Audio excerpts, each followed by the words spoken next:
तुमच्याही केसांची अशीच अवस्था झाली आहे का? केस खूप गळत आहेत, कमजोर झाले आहेत आणि लवकर पांढरे होत आहेत का? आणि तुम्ही यावर काय उपाय केला आहे का? नसेल केला तर थांबा. आज मी एक सोपा आयुर्वेदिक उपाय सांगणार आहे. आज आपण बनवणार आहोत एक खास तेल. यासाठी मी इथे घेतलेलं आहे जास्वंदाचे पान, फूल, लिंबाचे पानं, कढीपत्ता, मेथी दाणे, एक कांदा आणि खोबरेल तेल. आणि यामध्ये मी कांद्याचे जे टरफल आहेत ते पण घेतलेले आहेत. मला लाल जास्वंदाचे फूल मिळाले नाहीयेत, त्यामुळे मी पांढरी फुलं वापरलेली आहेत. ती सुद्धा केसांसाठी तितकीच फायदेशीर असतात.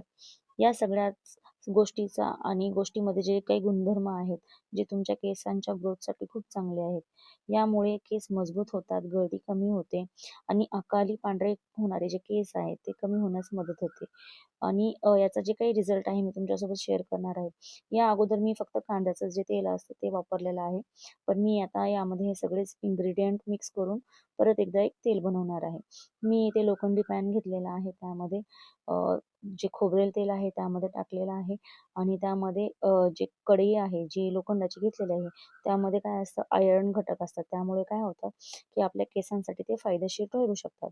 आणि इथे मी कढीपत्ता घेतलेला आहे, ज्यामुळे की केस गळणे कमी करतात आणि अकाली काळे होणारे जे केस आहेत ते थांबवण्यास मदत करतात आणि केसांना एक नॅचरल शाईन देतात.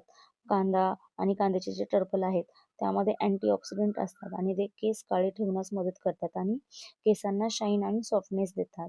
आणि जास्वंदाची फुलं जी आहेत ते हेअर फॉल कमी करतात आणि नवीन केस उगवण्यास मदत करतात. मेथी दाणे हे डॅन्ड्रफ कमी करतात आणि केसांची जी थिकनेस आहे ते काय करतात, वाढवतात. त्यामुळे मी हे घेतलेलं आहे आणि हे एकत्र वापरल्याने जे केसांना जे फायदा होतो ते होणार आहे. केसांची ग्रोथ वाढणार आहे आणि केस गळणे जे आहे ते कमी होतील आणि केस दाट आणि मजबूत चमकदार बनतील आणि अकाली जे काही केस पांढरे होत आहेत तेही स्टॉप होण्यास मदत होईल. आणि हे जे तेल आहे तुम्ही काय करा की मंद आचेवरती उकळवा. नाहीतर तुम्ही जर गॅसची फ्लेम जर फास्ट ठेवली तर ते तेल जळू शकतं. त्यामुळे आणि हे तेल वापरल्याच्या नंतर नक्कीच रिझल्ट मी तुमच्यासोबत शेअर करेल. व्हिडिओ आवडल्यास लाईक, शेअर, सबस्क्राईब.